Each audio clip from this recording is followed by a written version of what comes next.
estás? ¿Cómo andamos? Gracias por la invitación. Por favor, al contrario, viejo amigo de este programa, desde los primeros momentos Así es, que así te es. iniciabas en los estudios de la abogacía. ¿Cómo estamos con eso? ¿Ya te recibiste? Todavía no, todavía no. Pero estás presentando tesis.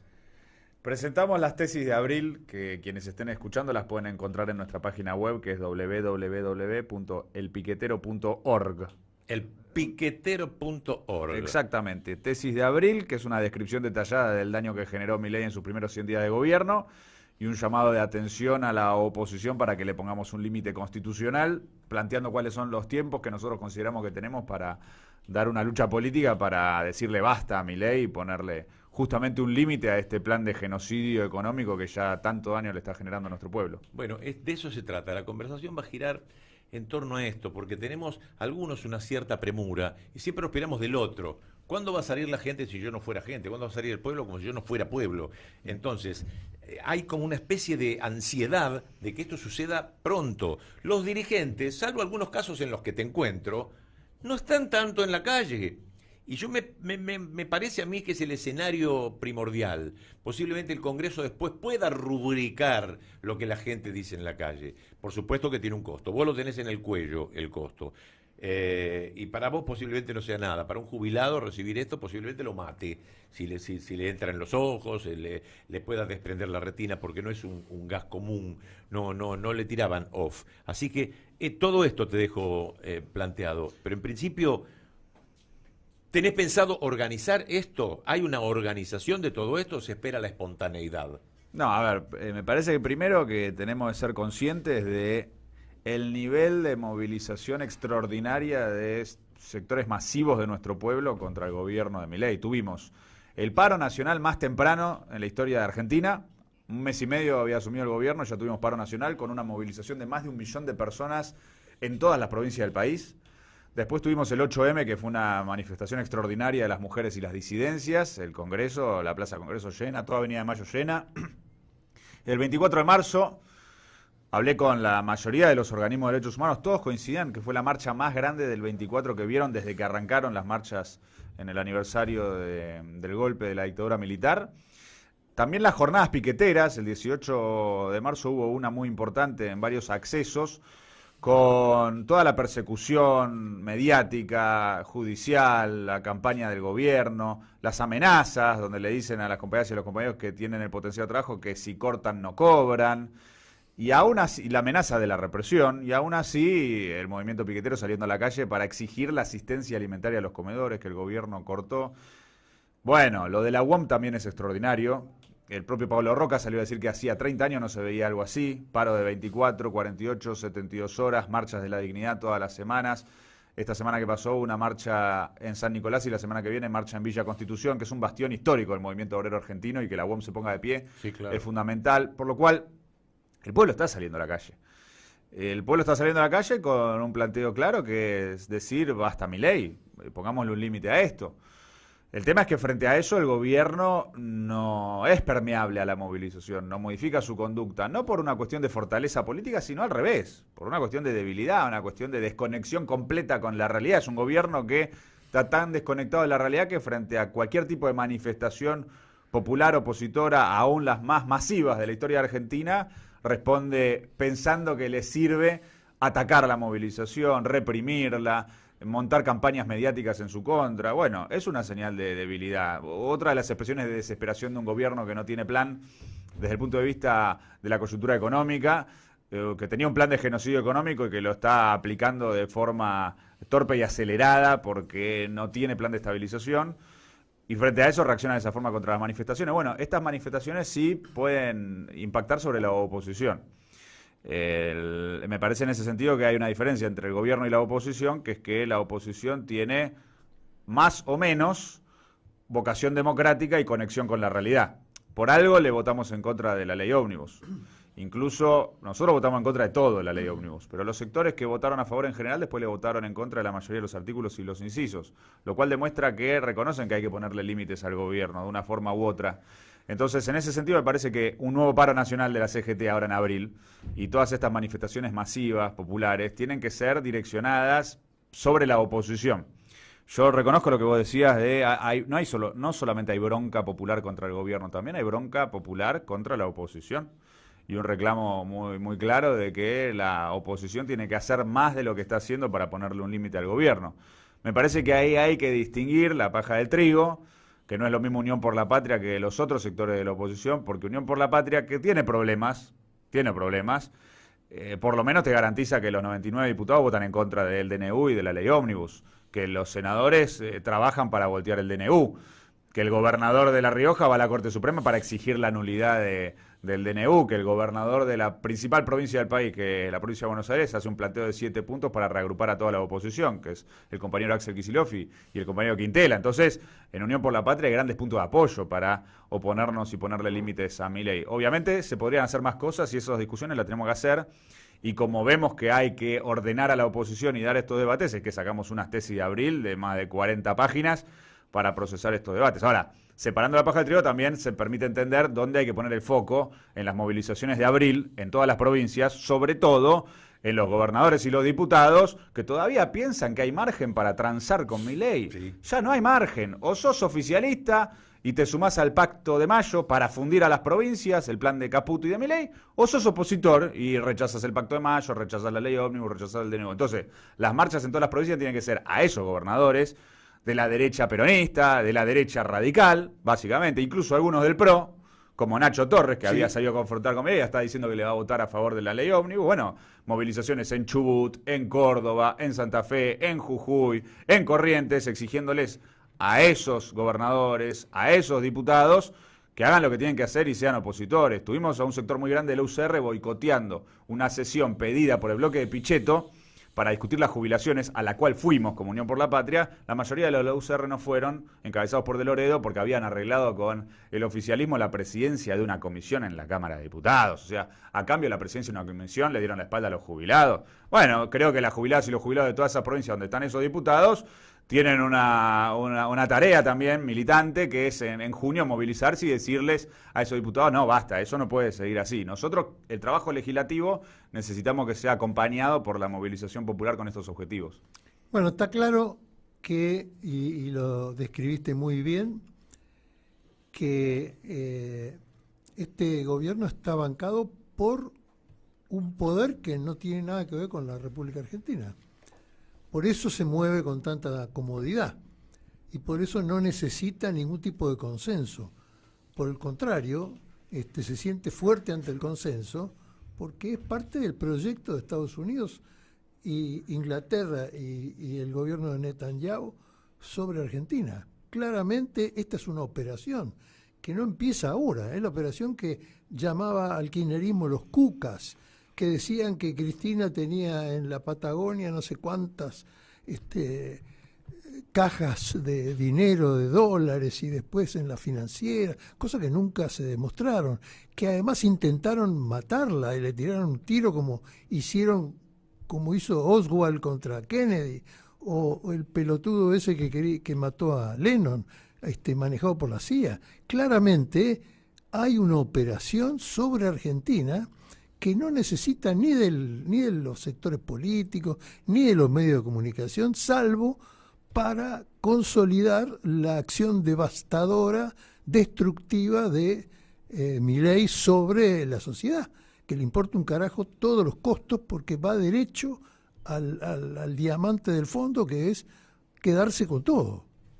Sí, me parece que ahí es importante especificar con claridad que hay por lo menos dos grandes exponentes del imperialismo estadounidense, que son BlackRock y Elon Musk, que son los principales artífices y quienes respaldan y quienes se benefician del gobierno de Javier Milei, y lo hacen público además, no es ningún secreto. Las reuniones son públicas, lo tuitea con orgullo Milei, y en ese mismo sentido su cipallismo es tal que a pocos días de un nuevo aniversario de la Guerra Malvinas lleva a la jefa del Comando Sur a Ushuaia, que es la provincia a la que pertenecen las Malvinas, a hacer un acto entonando el himno estadounidense. Bueno, es una provocación. También me parece importante mostrar que no hay una solidez de parte del enemigo en el respaldo a Milei, porque así como tenés a Musk y a BlackRock festejándolo, tenés al FMI, que te podría decir, en mi opinión por lo menos, que el FMI es la expresión más cabal del imperialismo estadounidense y el capital financiero internacional, tenés al fondo diciendo, ojo, porque esto no tiene consistencia, el ajuste tiene que tener más calidad, están zarpándose en la cantidad. Bueno, el compañero fondo. Y cuando Caputo, bueno, los que algunos pensaban que era el compañero fondo. Bueno, pero en el fondo también está China. Pero el fondo, no, pero el fondo es más amplio. Sí, pero el fondo es Estados Unidos. El fondo es Estados Unidos en la medida en que Estados Unidos es el que más plata pone. Y que lo dirige. Y lo dirige, pero no es solamente Estados Unidos. El fondo, en nuestra opinión, es el principal exponente del neoliberalismo a nivel internacional. Entonces, es un instrumento. Cuando el fondo te dice que esto, ojo, porque esto no tiene consistencia, y después lees a Melconian, a Broda, a Cavallo y a varios más de ellos, o a Prat Guy, que son los referentes económicos del neoliberalismo, diciendo este modelo no nació, no hay plan de estabilización, es un ajuste tosco, esto no se puede sostener así, literalmente diciendo que el superávit trucho que consiguieron en enero es insostenible hacia adelante. Te dicen, esto es insostenible, esto no nació, esto así no va. Entonces, esto fracasa. Y Prat Guy el otro día decía que si en mayo no liberaban el cepo, este gobierno fracasaba. Eso también me parece importante para que nosotros no le otorguemos una fortaleza que no tiene y sobre esa base veamos que hay una debilidad sobre la cual nosotros podemos operar y sobre la cual nosotros podemos trabajar. Porque así como no hay una situación revolucionaria o prerrevolucionaria donde haya una iniciativa de las masas que determine el desarrollo de la situación política y del régimen de gobierno, tampoco es cierto que haya una situación consolidada de un frente único del enemigo con una ofensiva sólida y consistente que nos plantee replegarnos, tener una línea defensiva y bueno, esperar a tener una táctica distinta. La debilidad de ellos nos plantea un reagrupamiento opositor mayoritario que permite ponerle límites. Entonces eso también me parece que es importante, incluso vinculado al debate de lo del juicio político, porque el juicio político solo es posible si conseguimos los 2/3 en la Cámara de Diputados y en el Senado. Si nosotros consideráramos que es imposible la ruptura del frente oficialista, que básicamente la Libertad Avanza más el PRO, o sea, Milei más Macri, si eso no se puede romper porque está respaldado en un apoyo único, consolidado de Estados Unidos en todas sus facciones, bueno, ahí sería prácticamente imposible que tengamos un juicio político. Nosotros pensamos que hoy la tarea, desde el punto de vista táctico en lo inmediato, no es el fuera Milei, sino el basta Milei, porque el basta Milei recoge que hoy le podemos poner límites constitucionales en el Congreso y en el Poder Judicial. Y como no hay hoy una ruptura del frente oficialista, no hay hoy condiciones para el juicio político. Pero eso no necesariamente significa que no vaya a pasar en los próximos meses. Junio, julio, ya es público en los medios de comunicación que Macri evalúa si rompe o no con Milei ante un fracaso de Milei para no hundirse con Milei, para no hacerse cargo de que él es el padre de esta criatura, porque si Macri y Bullrich no hubiesen apoyado a Milei, hoy Milei no sería presidente. Entonces Milei será presidente, pero Macri se tiene que hacer cargo de que es el padre de la criatura. Bueno, si esto fracasa, ahí se abre la posibilidad de un juicio político. Si hay juicio político, el juez es Macri. Y en ese escenario, nosotros como opositores de ninguna manera podríamos votar en contra del juicio político, porque seríamos cómplices de la continuidad de Milei y del plan de genocidio económico. Ahora, ese es un escenario que se puede llegar a abrir, en nuestra opinión, en el mes de junio, julio, porque es la información que emerge de la lucha política a nivel público y lo que dicen explícitamente desde el macrismo y desde el propio Fondo Monetario Internacional. Entonces, estas contradicciones que tienen ellos, esta debilidad que tienen ellos, nosotros la tenemos que destacar también para mostrarle a los opositores que todavía están dudando si arreglan o no, decirle no se metan en el Pacto de Mayo y no se hundan junto con este gobierno inviable que va a fracasar. No se hundan en ese fracaso, porque si se suman a ese fracaso, van a perder las elecciones el año que viene legislativas y van a perder sus provincias en 2027. Entonces eso no.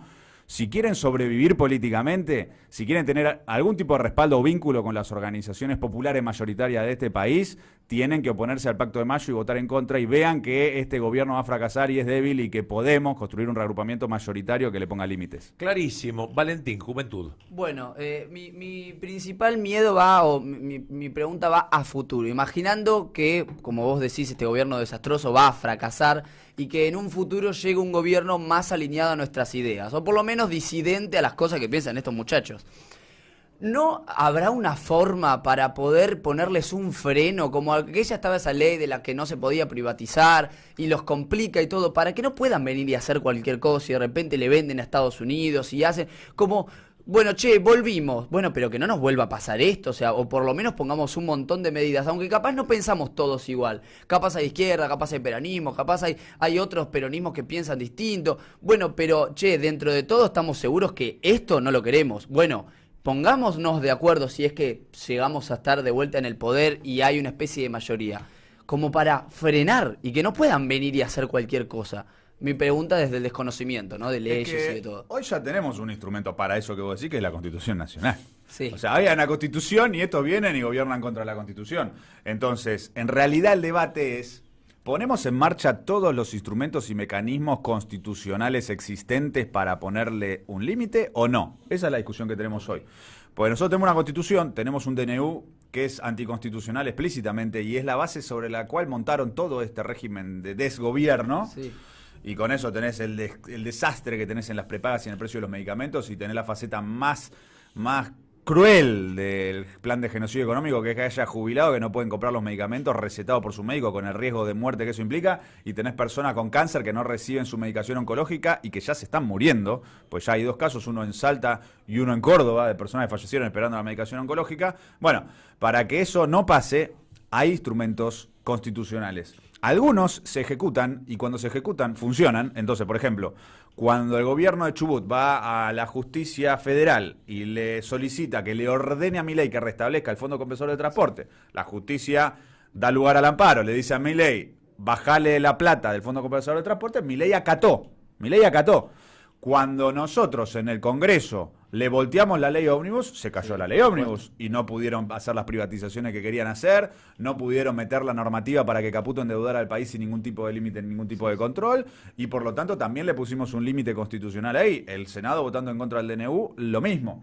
El debate, por lo tanto, es si los partidos políticos que dicen ser defensores de la Constitución la defienden efectivamente, y si la Corte Suprema, que dice ser la guardiana de la Constitución, ejerce su función de control de constitucionalidad que está establecido entonces en la Constitución misma. Entonces de ahí también depende de la densidad democrática que logremos tanto en la lucha entre partidos políticos y de la movilización popular para que esa Constitución se respete. Si acá se respetase la Constitución, estaríamos en otro país. Sería otra cosa completamente distinta. Después podemos discutir, a partir de que todos nos ponemos de acuerdo en que garantizamos respetar la Constitución, a partir de eso, ¿qué otras cosas podemos mejorar para estar cada vez mejor?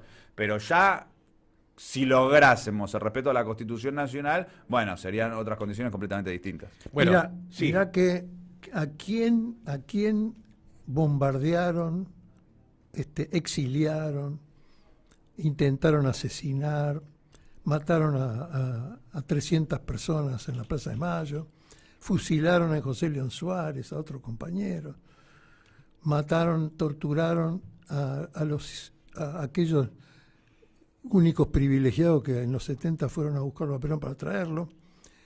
Es a Perón. Y Perón creó un arma contra estos hijos de puta, que es el movimiento obrero organizado.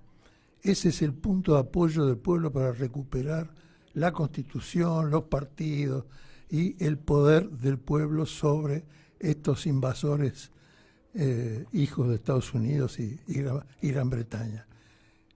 Yo confío más en el movimiento obrero organizado que en toda esta cuestión judicial, incluyendo al Poder Judicial y la Corte. La CGT está laburando más que en otros tiempos.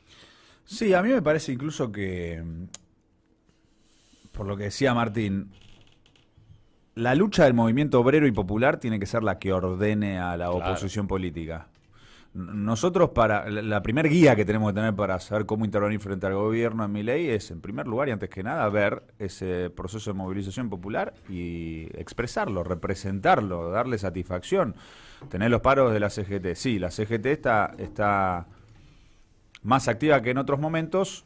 Hay un reclamo con el cual nosotros estamos de acuerdo que tendría que garantizar en abril un nuevo paro nacional dirigido, sobre todas las cosas, a la oposición, porque en abril la oposición tiene que votar en contra del DNU en la Cámara de Diputados y en abril se tiene que definir el rechazo al Pacto de Mayo y un acuerdo federal parlamentario para recomponer jubilaciones, restablecer el FONID y demás.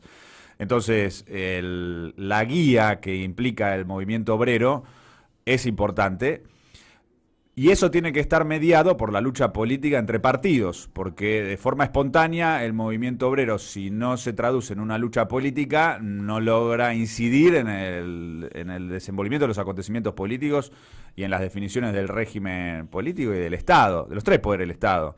Entonces, ahí también me parece importante que el movimiento obrero desarrolle un grado de conciencia de la gravedad de la situación, de la necesidad de poner un límite constitucional y por lo tanto de dirigirse políticamente a quienes tienen en sus manos los resortes para ponerle un límite a Milei. Por lo tanto, el movimiento obrero le tiene que exigir a la Corte Suprema que la Corte Suprema anule el DNU. Por algo estuvo muy bien Quintela en enero yendo a la Corte presentando un recurso diciendo, bueno, nulo de nulidad absoluta y que se retrotraigan todos sus efectos.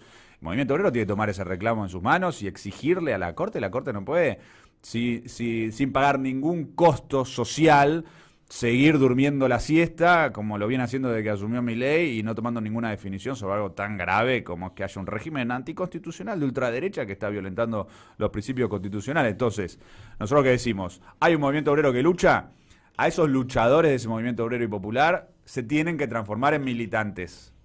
Los luchadores se tienen que transformar en militantes.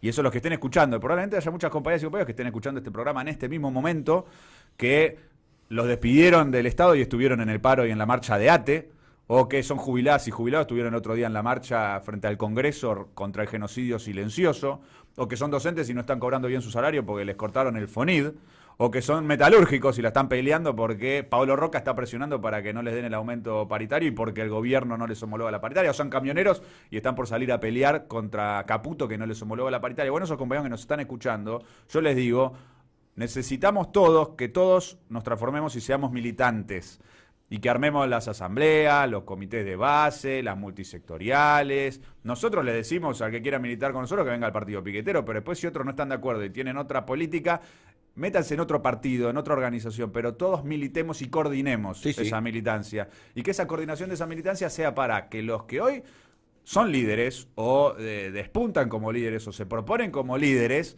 bueno, nos pongamos todos de acuerdo y coordinemos y digamos, a ver, ¿estamos todos en contra de esto que está haciendo Milei? Sí. Coordinamos los esfuerzos juntos para que le podamos poner efectivamente el mayor límite constitucional y hagamos respetar la Constitución y sobre esa base construyamos una alternativa de poder a esto, porque esto va a fracasar, ya está fracasando y hay que construir algo que esté dispuesto a tener vocación presidencial y de gobierno para reemplazar este experimento de ultraderecha con un ajuste desembosado y demencial que está fracasando y nos está llevando a una situación gravísima a nuestro pueblo. Construimos alternativa de poder para que esos liderazgos que existen ya hoy, varios liderazgos y que tienen que emerger más, y mientras más emerjan mejor, para que coordinen entre sí, también es importante que las luchadoras y los luchadores sean militantes y les digan, le toquen la puerta y le digan, che, viejo, júntense, coordinen y pongámosle un límite constitucional a este gobierno y construyamos una alternativa de poder. Porque, por ejemplo, hay elecciones, hay varios escenarios posibles, que está bien evaluarlos todos. Hay elecciones de medio término el año que viene. Sí. ¿Qué va a pasar en la elección de medio término el año que viene? Milei y Caputo te dicen, baja la inflación este año, empieza el crecimiento a fin de año y el año que viene hay un acuerdo entre la Libertad Avanza y el PRO y que ganan ellos las elecciones de medio término. Ese es el nivel de delirio que tienen Caputo y Milei. Nosotros tenemos que ser muy claros. Primero hay que ver si llegan ellos a las elecciones de medio término, porque como se pelean con todo el mundo, incluso entre ellos mismos, bueno, y se ganan enemigos por todos lados todo el tiempo, hay que ver si el gobierno llega. Ahora, si llegan a llegar, no van a ganar la elección. Con el desastre que están haciendo, no van a ganar la elección. Pero para que no ganen la elección, nos tenemos que asegurar de que no ganen la elección. Para que nos aseguremos de ganar la elección, tenemos que hacer política, coordinar y construir un reagrupamiento opositor mayoritario que entienda que lo prioritario es derrotar esta alianza anticonstitucional de ultraderecha. No puede ser la línea de no, bueno, ni Milei ni Cristina. No, ¿qué ni Milei ni Cristina? Todos contra Milei, viejo. Dejémonos de joder con eso. Me encanta con todo lo que somos escucharte, viejo, opositores. me encanta, es lo que yo quiero escuchar. Decir lo que yo quiero escuchar, por lo menos yo. Pero también lo manifiesta mucha gente. Son tantos los llamados, yo los agradezco. Voy a buscar el más picante, el que busca Bien. más roña, como últimos 2 ítems de la visita de Juan Marino a nuestro programa. ¿Sabés cuál es un punto de ignición que no debería suceder, pero que va a definir lo que vos planteaste como militancia? Que haya un solo supermercado que se cruce a tiros con gente que vaya a buscar comida y haya muertos. Eso va a ser la derrota del sistema político, la derrota de los invasores y la derrota de una manera de ver las cosas con tiempo. Voy a leer lo que dice Indalecio, que uno dice Indalecio de La Pampa. No, Indalecio de Palermo es. Pero cuando Marino dice que este gobierno no tiene la lectura de la realidad, se equivoca, dice Indalecio. Este gobierno es el intento de la futura dictadura de las corporaciones. Para el gobierno de las corporaciones, la política no sirve para nada. Y todo lo que se relaciona con la política es corrupto. ¿Por qué aquí el tipo de la motosierra es aceptado? Y no me diga Greco que es porque los medios de comunicación le hicieron creer eso a la población. Saludos, Indalecio de Palermo. Bueno, a Indalecio y a todos los que estén escuchando y tengan sus opiniones, me interesan mucho las opiniones. Nosotros hicimos un esfuerzo intelectual para escribir las tesis de abril. Todo esto que estoy planteando está fundamentado, está escrito, más de 40 páginas. Nos interesa que lo lean. Si están en contra, que nos manden sus opiniones. Les doy nuestro WhatsApp para que los que quieran escribirnos nos escriban y armemos un debate, después armemos charlas. El debate es bienvenido. Hace falta más debate, más discusión entre militantes, entre compañeras, entre compañeros. Nuestro WhatsApp es 11-3-143-5434. Le lo repito de vuelta. Dale. 11-3-143-5434. Nos manda WhatsApp ahí y nosotros abrimos un debate. Y en relación a lo que dice Indalecio, sí, tienen un plan de genocidio económico literalmente escrito por Espert en su libro La Argentina Devorada de 2017, cuando dice que el problema de la Argentina por el cual no se desarrolla son 4 sectores. Los políticos, los empresarios nacionales, ellos dicen empresarios prebendarios y a los políticos le dicen casta, Sí. los dirigentes sindicales y los dirigentes piqueteros. Entonces, de ahí deducen un plan de que hay que eliminar esos sectores. Entonces, a los empresarios nacionales los buscan eliminar, reduciendo todo tipo de subsidio, asistencia, cortando la obra pública y reemplazándolo por la sujeción unilateral a Estados Unidos. A los sindicatos buscan dañarlos muy fuertemente y reducirlos a su máxima expresión, eliminando sus conquistas y también su capacidad de organización. A las organizaciones piqueteras terminando con sus conquistas. Bueno, lo están haciendo están destruyendo todas las conquistas piqueteras este gobierno. Y a lo que ellos denominan casta política. Bueno, ese era el plan que ellos tenían antes de llegar al gobierno. El tema, Indalecio, es que hay que ver en estos 100 días qué lograron efectivamente hacer y qué no, y tampoco darle al enemigo una fuerza que no tiene. Porque ellos vinieron con la idea de que iban a poder comerse a todo el mundo crudo y a llevarse a todo el mundo puesto y hacer lo que quisieran, y no pasó. Y no tienen plan de estabilización, se les cae la recaudación, no les entran los dólares que quieren para librar el cepo. Bueno, es el fracaso, esto es el fracaso. Y como fracasan, se desesperan y aceleran un ajuste de forma descontrolada y sale Broda a decir que esto es un ajuste muy tosco. Un tipo que antes siempre te decía, no. El gran invitado de Neustadt. Claro, pero aparte él te decía, no, Macri se queda corto, es muy gradualista. Y ahora lo ve a Milei y dice, no, este se está yendo al recarajo. Claro. Pero porque se va al carajo, porque está desesperado, que no sabe qué carajo hacer. Entonces, eso es importante que lo reconozcamos para que veamos que tenemos enfrente un gobierno no nato, que no llegó a nacer, fallido, y que tenemos mejores condiciones para enfrentarlo si hacemos lo que tenemos que hacer. Ahora, repito nuevamente, y coincido con la idea inicial de Indalecio de cuál es el plan de esta gente.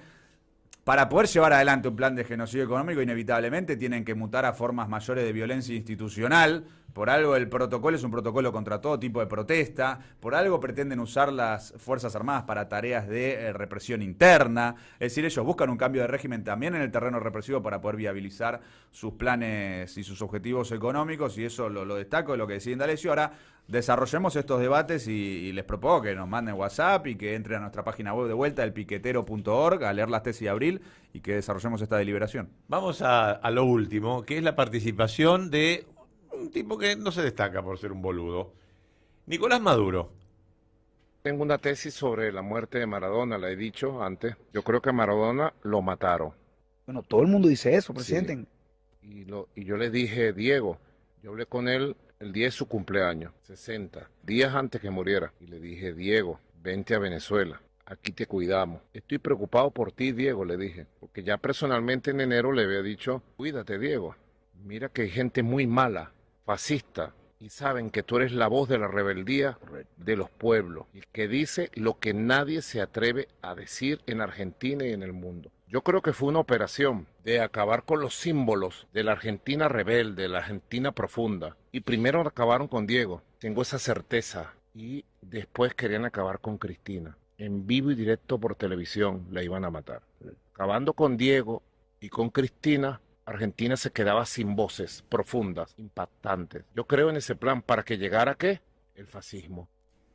Bueno, ahí deja lo último para ya pensar ya en otro tipo de cosas. Nosotros hablábamos antes de la campaña que el único que podía destruir de un saque a la candidatura de Milei era Diego diciendo: este pelotudo, ¿cómo van a votar a este boludo? Bueno, El único que tenía autoridad. No para diría esto si no lo haya hacerlo. pensado, no lo dijo en una charla de café. ¿Qué pensás de esto? De acallar las voces de la Argentina profunda. Sí, primero no sé qué información cuenta el presidente de Venezuela, por lo cual no puedo emitir opinión al respecto, y también creo que es importante hablar con la familia y con las personas allegadas al Diego que están involucradas en la causa que investiga su fallecimiento para poder fijar una opinión. Sí me pareció interesante para abrir el debate lo que él decía sobre el advenimiento del fascismo, y en ese sentido, si esto es fascismo o no, y en qué medida, y por tanto cómo lo caracterizamos y qué tenemos que hacer frente a eso. Nosotros caracterizamos que es un gobierno de ultraderecha que está montando un régimen autoritario. Y eso también las palabras son importantes porque permiten combatir correctamente al enemigo. No nos parece que hayan montado un régimen fascista. Incluso decirle fascista muchas veces impide dar el debate correctamente con su propia base social, porque la base que ellos mismos construyeron no los consideran fascistas y no se constituyen ellos con ese discurso. Entonces, bueno, ya con discutir lo que son realmente hoy, es suficiente como para explicar, a esto hay que ponerle un límite. Igualmente este debate es un debate muy profundo, nosotros lo desarrollamos también en las tesis de abril, entonces aprovecho de vuelta. ¿Dónde es que se encuentra? www.elpiquetero.org es nuestra página web, ahí encuentran las tesis de abril, si no nos escriben al WhatsApp que les dije antes. A ver, otra vez. Que es 1131435434, y por ahí les mandamos el link de las tesis de abril. Y una última cosa, antes de terminar, por lo que decía Martín de lo de los supermercados. Yo creo que no hay que llegar a esa situación. Nosotros, el movimiento piquetero, lucha y organiza a las compañías y los compañeros de los barrios para dirigir sus exigencias al poder político. Y por eso hay un plan de lucha y de movilización, el movimiento piquetero exigiendo al gobierno que garantice asistencia alimentaria, justamente para evitar que haya situaciones de desorganización, de represión, donde tengamos que lamentar cosas que no queremos que pasen. Y además, ya hay muertos que ameritan que le pongamos un límite constitucional, que son las 2 personas que fallecieron esperando su medicación oncológica, que tenían cáncer y que este gobierno suspendió la atención de la DATSE y les dejaron de mandar los medicamentos. Eso ya es razón suficiente para que coordinemos todos los opositores y hagamos todo lo que necesitamos para poner un límite. Juan Marino, muchas gracias. Sigo estando orgulloso de hoy, por suerte, de tener un diputado con tu tesitura, tanto del conocimiento de la calle como también del conocimiento de las leyes. La verdad que me siento muy orgulloso de tener este vínculo que tenemos entre nosotros y de que estés allí, donde tenés que estar. Te auguro un futuro todavía más próspero en defensa de los que más no lo necesitan. Muchas gracias, Leo. Nos conocimos luchando contra el macrismo, Sí. ahora estamos luchando contra Milei. Sí, cada vez peor. Un gran luchador, Juan. Cuando más oscura es la noche, más brilla la estrella, ¿no? Muy bien, me encantó eso. Juan Marino con nosotros. No.